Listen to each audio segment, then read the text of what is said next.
चलिए देखते हैं पीआई की सीरीज का अगला क्वेश्चन। तो क्वेश्चन क्या कह रहा है, एक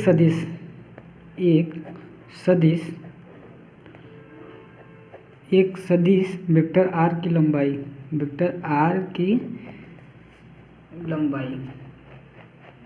ठीक, तो आर की लंबाई 21 मात्रक, ठीक, ये मैग्नीट्यूड दिया है इस वेक्टर का परिमाण मात्रक 21 मात्रक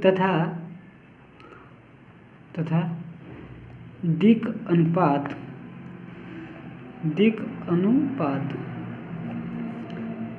2-3, 6 हैं।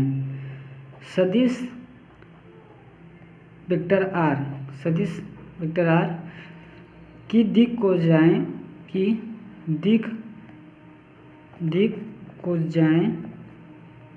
जाएं इसे इंग्लिश में डायरेक्शन कोसाइन भी कहते हैं, तथा घटक ज्ञात कीजिए, ठीक। और क्या कहा गया है, जबकि ज्ञात है कि वेक्टर आर एक्स अक्ष से न्यून कोण बनाता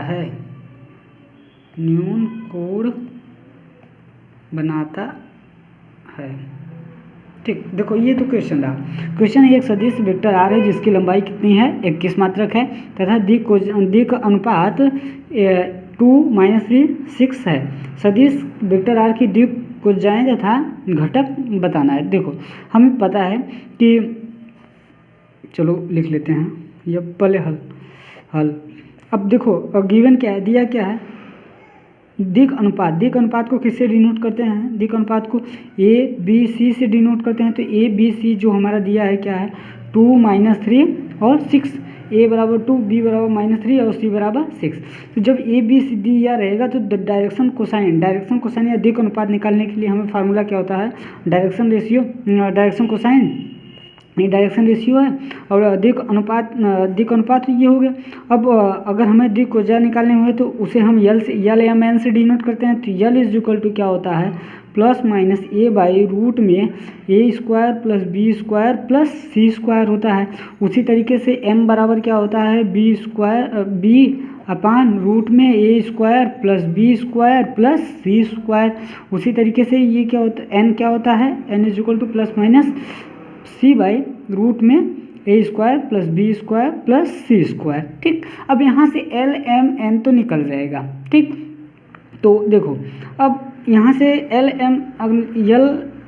कितना आएगा, +-2 का रूट में कितना हो जाएगा, ये रूट में 4 और 9 और 36, तो ये क्या हो जाएगा, 4 + 9 + 36, ये कितना हो जाएगा, 9 4 13 49 हो जाएगा। तो ये आएगा 7 आएगा, ± का 7। देखो L बराबर कितना आया, +-2/7। उसी तरीके से M बराबर क्या आएगा, +-3/7। उसी तरीके से n बराबर क्या आएगा, +-6/7। अब देखो ध्यान से देखना, + तो आ रहा है। अब देखो और क्वेश्चन में क्या, क्वेश्चन में कहा गया है कि वेक्टर आर जो होगा एक्स अक्ष से न्यून कोण बनाता है। ध्यान देना, एक्स अक्ष से न्यून कोण बनाता है, इसका मतलब क्या होगा, जो cos अल्फा होगा एक्स अक्ष से जब न्यून कोण बनाता है, न्यून कोण का मतलब क्या होगा, cos अल्फा जो होगा हमारा वो ग्रेटर देन क्या होगा, 0 होगा। जब ग्रेटर देन 0 होगा इसका मतलब हमें क्या, एक आइडिया लग गया कि यहाँ बस केवल प्लस वाला ही लिया जाएगा। L M N जो + यहाँ पर लिखा है, ये इस कंडीशन से क्या हुआ, हमें अब प्लस लेना होगा। तो जब हम प्लस लेंगे तो वहाँ पर L इज इक्वल टू क्या हो जाएगा, 2/7 और M इज इक्वल टू -3/7 और N इज इक्वल टू कितना हो जाएगा, 6/7। अब देखो ये तो बात हो गई। अब हमें बतानी है घटक। अब घटक कैसे बताएंगे, अब देखो हमें पता है घटक कैसे ज्ञात करें, कि हम जानते हैं कि जो वेक्टर आर कैप होता है। ए क्या है, यूनिट वेक्टर है, ध्यान देना, ये unit vector is equal to होता है L I plus M J cap plus N K cap. ठीक, देखो ये चीज़ तो हमें पता है। अब ये कैसे पता है, वेक्टर आर, वेक्टर आर को हम क्या लिख सकते हैं, वेक्टर आर कैप को क्या लिख सकते हैं, ये यूनिट वेक्टर आर को क्या लिख सकते हैं, तो इसे vector R upon magnitude of R लिख सकते हैं। ये L I plus M J plus N K cap, ध्यान से देखना। अब ये भी हमें पता है, एल एम एन पता ही है और वेक्टर आर भी पता है, 21 दिया था क्वेश्चन में। तो vector R is equal to क्या हो जाएगा, 21 का इसमें मल्टीप्लाई होगा, इसमें मल्टीप्लाई 21 का होगा, इसमें 21 का मल्टीप्लाई होगा, तो क्या हो जाएगा ये 7 त्रिक 21, तो 3 दूनी 6 आई।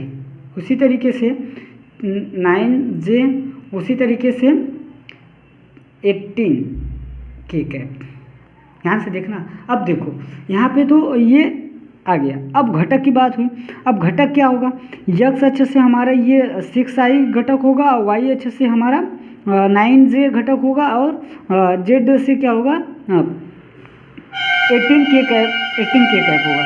तो इस बात को आप लोग ध्यान दीजिएगा कि वेक्टर आर के जो घटक होंगे वो x अक्ष से 6i और y अक्ष से 9 - 9j और z अक्ष से, हाँ एक बात और ध्यान देनी है, z अक्ष का मतलब क्या हुआ, O Z, Y Z, Y का मतलब वाई अक्ष का मतलब ओ वाई। ओ देखो ये मान लीजिए हमारे पास कोई, ये जैसे यहाँ पर ये देखो ये वाला पॉइंट और ये कोई पॉइंट है, तो यहाँ से ये यक्स इतना, फिर वाई और ये जेड की, ये मान लीजिए जेड एक्सिस हो गया, तो ये वाला भी ये, तो ये ओ है, ये वाला पॉइंट, ये ओ एक्स, ये ओ वाई और ये क्या हुआ ओ जेड।